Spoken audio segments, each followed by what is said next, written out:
Perang Jawa dapat dilihat sebagai manifestasi dari Trisatya Brata. Diponegoro merasa terpanggil untuk Hamengkunnagara, membela negeri dan rakyatnya dari ketidakadilan kolonial, sekaligus menjalankan Hamengkubumi dan Hamengkubuwono dengan membersihkan tanah Jawa dari pengaruh yang dianggap merusak tanah-tanah moral. Perang Jawa mengajarkan bahwa Nusantara bisa bangkit melawan ketidakadilan jika bersatu. Ia melambangkan perlawanan terhadap penjajahan dan perjuangan menegakkan identitas sendiri. Semangat Diponegoro mengingatkan kita pentingnya berpegang pada identitas dan nilai luhur budaya sendiri dalam menghadapi pengaruh luar. Akhirnya, peringatan 200 tahun Perang Jawa ini mengandung pesan penting. Kemerdekaan telah diraih, tetapi perjuangan bangsa Indonesia belum selesai. Saya mencoba menyampaikan orasi budaya dalam kesempatan ini, perkenankanlah saya menyampaikannya. Dalam bentang sejarah Nusantara, Perang Diponegoro 1825-1830 bukan sekedar pergolakan politik, melainkan manifestasi jiwa mereka yang menolak tunduk. 5 tahun yang mengubah Jawa menjadi medan pertarungan antara martabat dan penindasan, antara kearifan lokal dan keserakahan kolonial. Pangeran Diponegoro, sang Pangeran Pandita, tampil bagai sang surya di tengah kegelapan, sebagai jiwa penggerak yang menyatukan rakyat dalam satu tekad melawan. Kepemimpinannya adalah perpaduan spiritualitas yang dalam dan nasionalisme yang membara, sebuah upaya memulihkan kedaulatan Jawa yang tercerabut dari akarnya. Ia menyaksikan tanah leluhur terbelenggu oleh rantai ketidakadilan, terkikis oleh pajak yang menyengsarakan, dan tercapek oleh campur tangan asing yang menggerus tatanan tradisional. Bagi Diponegoro, perlawanan ini bukan sekedar perang fisik, melainkan perang nilai, perang untuk mempertahankan hakikat keberadaan sebuah bangsa. Pada masa itu, Hindia Belanda berusaha mengukuhkan cengkeramannya atas Jawa, baik secara politik maupun ekonomi. Belanda bahkan merencanakan kebijakan Kulturstelsel atau sistem tanam paksa yang bertujuan mengeksploitasi pertanian Jawa demi keuntungan kolonial. Kebijakan semacam itu membatasi kemandirian ekonomi pribumi dan menimbulkan ketidakpuasan yang meluas. Rain or shine, hot or cold, strengthen your immune system with. Dalam konteks penindasan inilah Perang Jawa meletus, sebagai letupan akumulasi penderitaan rakyat dan tekad seorang pangeran untuk membela bumi pertiwinya. Perang Diponegoro melibatkan berbagai lapisan masyarakat, bangsawan, ulama, petani, dan rakyat bersatu melawan penjajah. Menariknya, tradisi budaya Jawa juga turut mewarnai cara berperang. Sejarawan mencatat adanya integrasi antara seni dan peperangan, misalnya untuk gamelan dan tarian perang yang mengobarkan semangat. Hal ini menunjukkan perpaduan budaya dengan keterampilan bela diri masyarakat Jawa. Perang ini bukan semata adu senjata, tetapi juga benturan peradaban, nilai-nilai timur melawan kolonialisme barat. Selama 5 tahun, Perang Jawa menguras sumber daya kedua belah pihak. Taktik gerilya Diponegoro merepotkan Belanda. Meski pada akhirnya kolonial berhasil juga menggunakan siasat licik. Pangeran Diponegoro ditangkap melalui muslihat perundingan pada tahun 1830 dan kemudian diasingkan jauh dari tanah Jawa. Beliau dihormati bahkan oleh lawannya. Catatan perjalanan pengasingan Diponegoro oleh perwira Belanda dan Prusia mengungkapkan kepribadian beliau yang teguh dan berwibawa. Penangkapan itu menandai akhir perang. Bagi pihak kolonial, kemenangan tersebut diraih dengan biaya mahal, baik harta maupun nyawa. Sedangkan bagi pribumi Jawa, kekalahan itu menyisakan duka mendalam, seperti renungan kita saat ini. Kekalahan ragawi tersebut justru menyalakan obor semangat yang menerangi perjalanan bangsa di kemudian hari. Bapak Ibu hadirin sekalian, nilai sebuah perjuangan sering baru tampak setelah jarak sejarah memisahkannya. Demikian pula dengan Pangeran Diponegoro. Seabad setelah Perang Jawa berakhir, gelora perjuangan beliau menjelma menjadi inspirasi bagi gerakan kebangsaan di seluruh Nusantara. Dalam isinya Prince Diponegoro, Progenitor of Indonesian Nationalism, dalam isinya sejarawan Yunus van der Cruyff mencatat bahwa sejak awal abad ke-20 sosok Diponegoro dieluk-elukan oleh para nasionalis sebagai pelopor pergerakan kemerdekaan. Tokoh-tokoh pergerakan memandang Diponegoro, seorang spiritualis dan pemimpin Perang Jawa pada abad 19, sebagai sumber inspirasi dalam melawan penjajahan demi kemerdekaan bangsa. Bahkan peringatan hari wafat Diponegoro diperingati para nasionalis yang ia juluki The Hero of Liberty and the Indonesian People, atau pahlawan pembebasan rakyat Indonesia. Pandangan visioner Diponegoro juga menarik untuk disimak. Menurut van der Cruyff, Diponegoro mengusung semangat pemurnian nasional dengan menekankan kembali akar budaya lokal yang dianggapnya tercemar oleh pengaruh Barat selama 3 abad kolonialisme. Ia prihatin melihat nilai-nilai tradisional luntur digantikan kebiasaan Barat yang dianggap merusak moral. Meski gagasan ini bersifat religio-kultural, intinya adalah kebebasan untuk menentukan jati diri sendiri. Dalam narasi historis bangsa kita, beliau diakui sebagai pahlawan nasional dan pendahulu nasionalisme Indonesia, pejuang yang menanamkan benih bahwa Nusantara berhak merdeka dan bebas menentukan nasibnya sendiri. Hadirin sekalian yang saya muliakan, untuk memahami makna Perang Jawa secara utuh, kita harus menyelami pula falsafah budaya dan kepemimpinan Jawa yang melandasi perjuangan Pangeran Diponegoro. Perang Diponegoro bukan sekedar konflik militer, tapi juga perang prinsip tentang bagaimana seharusnya pemimpin bersikap dan apa yang diperjuangkannya. Dalam kasanah literatur Jawa, terdapat ajaran-ajaran luhur yang relevan, antara lain Serat Wulangreh dan konsep kepemimpinan Jawa yang terangkum dalam falsafah Hamemayu Hayuning Bawono. Serat Wulangreh, sebuah karya susastra Jawa klasik yang masyhur, menekankan etika dan laku utama seorang pemimpin. Ajaran Wulangreh menasehati agar setiap orang, terutama pemimpin, senantiasa memelihara watak reh, sabar atau menahan diri, dan ririh atau teliti berhati-hati. Sifat-sifat tercela seperti dusta, kikir, dan semena-mena harus dijauhi sejauh mungkin. Seorang pemimpin dituntut mengendalikan hawa nafsunya, antara lain dengan mengurangi kemewahan, disiplin dalam makan dan tidur demi mencapai kejernihan batin. Dengan laku spiritual seperti itu, diharapkan tiap langkah pemimpin menjadi diduga atau dipertimbangkan masak-masak sebelum bertindak. Ustadz Yusuf meminta kepada pemerintah agar yang seperti ini tidak terulang, maka semua tindakan tersebut mesti dipidanakan. Setuju nggak kira-kira? Masuk YouTube-nya enak itu. Dan kita harus waspada, memang Nabi sudah mengalamatkan du'atun ala abwabi jahannam. Provokator, kalimatnya du'atun, jadi provokator yang berkamuflase pada dakwah, seakan-akan itu pengajian, seakan-akan itu mimbar tabligh akbar, seakan-akan itu ceramah agama, tapi itu du'atun ala abwabi jahannam. Orang-orang yang menyeru kepada pintu-pintu jahannam. Nah, ini sebetulnya mereka mengkamuflase tindakan mereka dakwah, tabligh akbar, pengajian, tapi aslinya provokasi yang menyeru kepada pintu-pintu jahanam. Sahabat kan nanya, ya Rasulullah, sifhum lana, wahai Rasulullah, ceritakan sifat mereka kepada kami.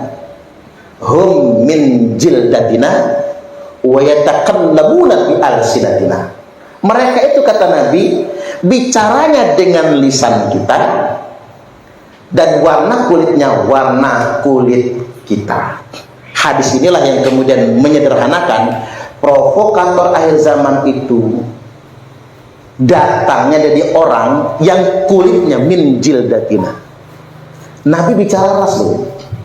Dia ke Arab-Araban, walaupun belum tentu Arab, dia ke Arab-Araban, wa yatakallamuna bi alsinatina, dan dia bicara dengan lisan kita. Minimal kalau nggak bisa pakai bahasa Arab, anak-anak antum-antum. Makanya di NU nggak pakai anak-anak antum-antum, takut masuk situ. Dia bicara dengan lisan kita, kata Nabi, warna kulitnya sama dengan warna kulit kita. Jadi saat mereka memframing PWI ini provokator, justru mereka sendirilah yang provokator. Jadi kita nggak perlu tersinggung karena kita tidak merasa yang sedemikian rupa. Makanya ada framing kedua. Mereka menuduh PWI LS PKI. Coba sorot seluruh Indonesia ketika PWI LS dituduh PKI, tidak ada satupun kader PWI LS yang ngamuk-ngamuk. Ngapa? Kalau kata ibu saya, sape tampe aderasi. Ini para yai trip ceramah di Tanjung Raja, ngerti tuh orang Tanjung Raja. Sape tampe aderasi.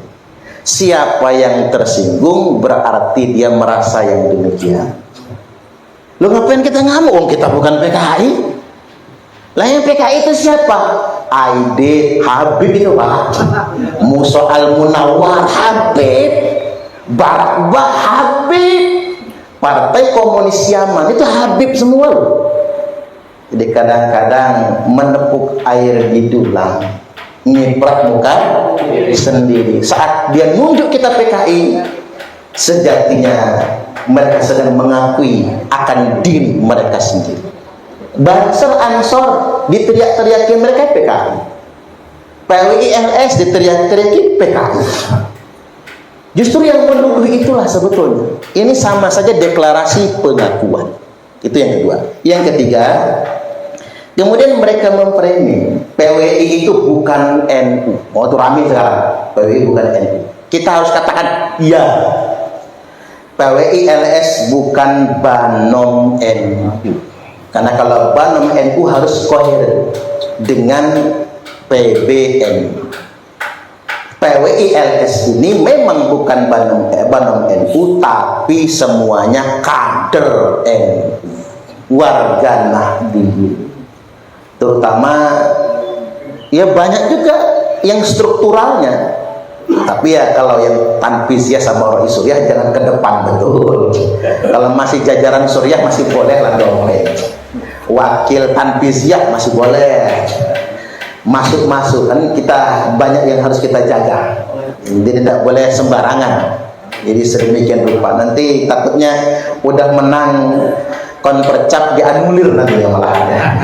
Jadi kita ini warga Nahdliyin. Ini Rois Suriah Pak, sekretaris ini Rois Suriah, tapi MWC, makanya agak selamat gitu, agak selamat. Sekretaris ini Rois Suriah, tapi MWC. Kalau ini kan ketua LBNU Provinsi Lampung, sejak di PWI nggak boleh lagi jadi ketua LBNU. Ya enggak apa-apa. Wong pada kenyataannya hadirnya PWI LS ini betul-betul mengangkat kehormatan kiai-kiai NU. Gitu begitu. Tepuk tangan.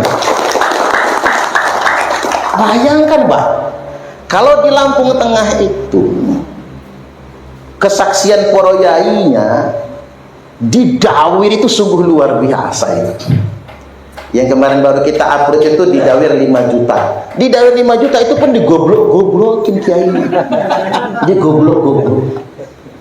Bahkan ada kiai di Lampung Tengah, mantan ketua Dewan Tanfiziyah, ketebak tuh orangnya, ketebak ya. Ketebak orangnya. Sekarang jadi penasehat Kasepuan PWI Provinsi Lampung, itu didawir 80 juta pakai teken Musa, tongkat Musa. Sampai ada rompi Pak. Rompi apa namanya? Untuk Sumong ya. Itu ketua LDNU malahan, ketua LDNU Lampung Tengah pakai rompi untuk Sumong. Segitunya, jadi mereka berani marah-marah dan ngapunten. Ini kejadian betul. Rois Suriah PWNU titik-titik Usah disebut ya Pak, karena masih aktif ya. Itu didatangi rumahnya, pondoknya, didawir, dikasihlah amplop tipis. Karena sudah tahu ini nasabnya palsu gitu. Tapi tetap dikasih tipis. Marah Pak. Kualat ente kiai, begini ente menghargai Rasulullah. Kakinya naik-naik ke atas kursi Pak. Rois Suriah PW saja, pimpinan tertinggi NU tingkat provinsi, dibegitukan oleh mereka. Nah sejak ada kajian ini terus bergulir, alhamdulillah marwah kiai kita terangkat sekarang.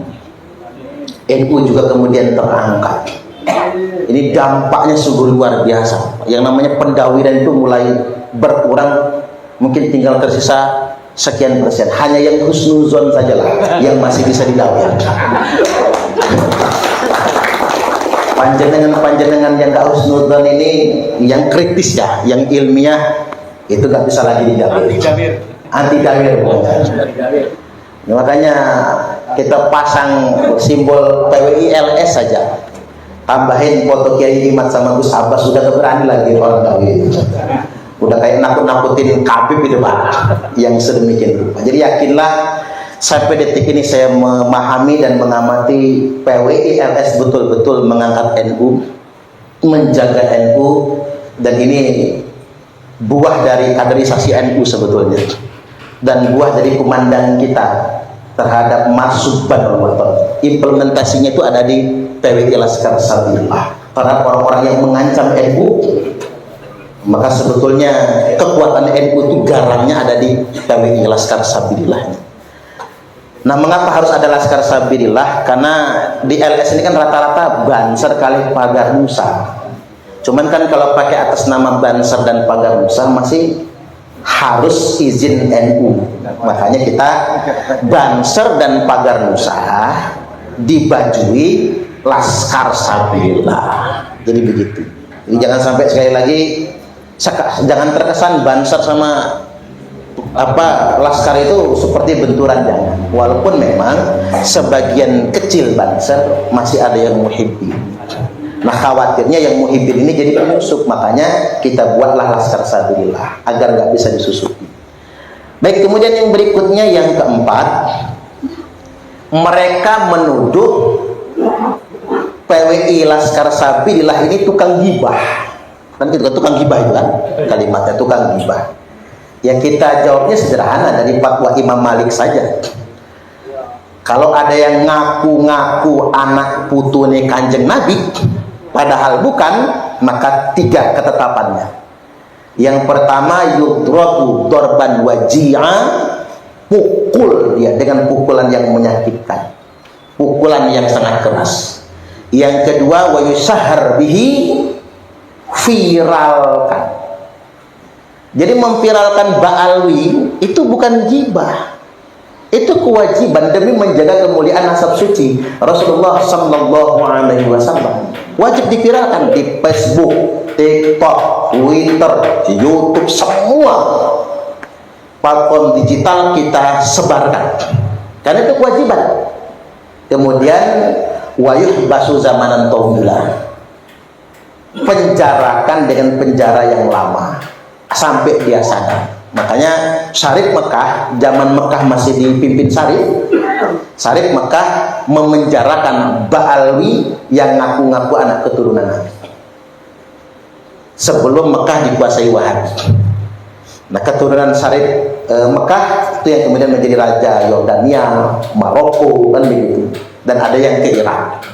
Tapi sejarahnya Ba'alwi yang ngaku-ngaku anak keturunan Nabi kemudian dipenjarakan. Dan jangan mau kita dimanipulasi. Mereka menyebutkan Sayyid Ahmad bin Muhammad Alwi Al-Maliki itu Habib misalnya, padahal itu adalah Sayyid asli. Jadi jangan mau kita dimanipulasi mereka.